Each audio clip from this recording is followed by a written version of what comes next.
নমস্কার বন্ধুরা, আশা করি আপনারা সবাই ভালো আছেন। আমরাও খুব ভালো আছি। আজকে আমি একটা ইউনিক রেসিপি দেখাবো, সেটা হচ্ছে স্মোকড এঁচোড় চিংড়ি।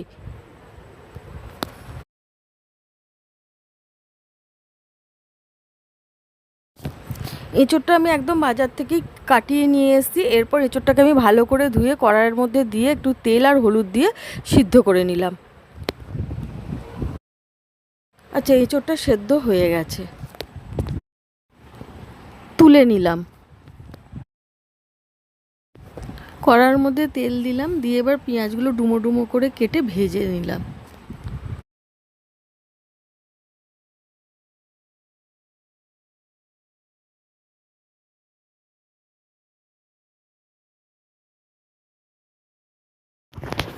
নুন দিয়ে পেঁয়াজটাকে আর একটু লাল লাল করে ভেজে নিলাম। পেঁয়াজটা ভাজা হয়ে গেছে, এবার আমি ভাজা পেঁয়াজটা একটা জায়গায় তুলে রেখে দিলাম। কড়াটাকে পরিষ্কার করে 2 চামচ সর্ষের তেল দিলাম, দিয়ে কুচো চিংড়িগুলোকে দিয়ে ভাজছি। 500 গ্রাম কুচো চিংড়ি আছে।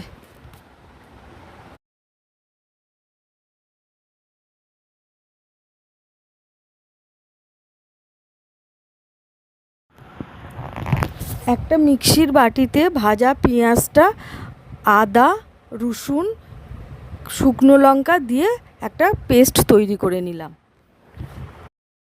আরও 2 চামচ সর্ষের তেল দিলাম। তেলটা গরম হয়ে যাওয়ার পর ফোড়নে দিলাম গোটা জিরে আর দারচিনি, দিয়ে ফোড়নটা থেকে সুন্দর একটা গন্ধ বেরিয়ে এলো।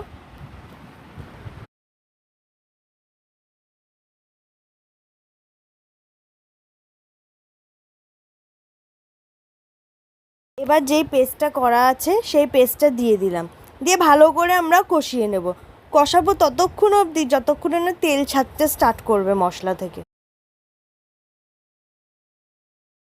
এবার পরিমাণ মতো নুন দিয়ে আবার ভালো করে কষিয়ে নিলাম।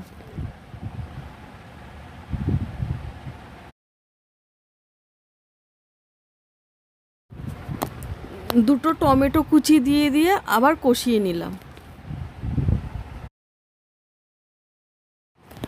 2 চামচ টক দই দিলাম, দিয়ে ভালো করে কষিয়ে নিলাম।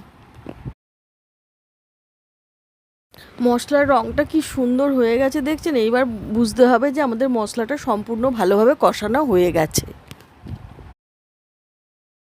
এরপর জিরে গুঁড়ো দিয়ে দিলাম, দিয়ে একটু ভালো করে মিক্সড করে নিলাম।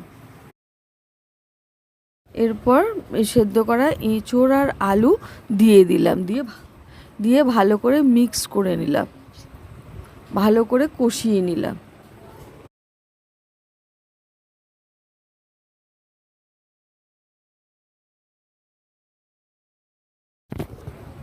তারপর চিংড়ি মাছগুলো ভেজে রেখেছিলাম ওইটা অ্যাড করে দিলাম, দিয়ে ভালো করে মিক্স করে দিলাম।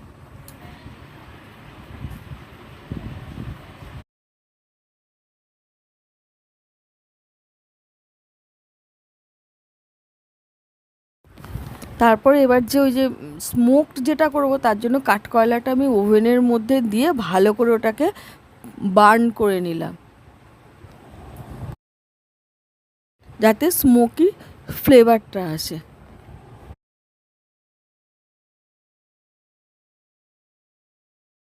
তারপর একটা বাটি বসালাম, তার মধ্যে ওই বার্ন করা কাঠকয়লাগুলো সাঁড়াশির মাধ্যমে দিয়ে দিলাম। 2-4টে লবঙ্গ দিয়ে দিলাম, 1 চামচ ঘি দিয়ে দেব, 1 চামচ ঘি দিয়ে দিলাম। দিয়ে যেই ওটা ধোঁয়াটা উঠতে আরম্ভ করলো, তখন আমি একটা থালা দিয়ে ঢেকে দিলাম, যাতে স্মোকড ব্যাপারটা যাতে ভালোভাবে সমস্ত কিছুর সাথে মিশে যায়। যখন এঁচোড়টা কমপ্লিট হয়ে গেল, স্মোকি ব্যাপারটা করে হয়ে গেল, তারপরে আমি ওপর থেকে বেরেস্তা আর ধনেপাতা ছড়িয়ে দিলাম। আমাদের রান্নাটি কমপ্লিট হয়ে গেছে। আশা করছি আপনাদের সবার খেয়ে ভালো লাগবে। ভালো লাগলে লাইক, শেয়ার, কমেন্ট, সাবস্ক্রাইব করে দেবেন, যাতে আমরা আরও গ্রো করতে পারি। হ্যাঁ, এর মধ্যে একটুখানি আমরা গরম মশলা গুঁড়ো দিয়ে দিলাম।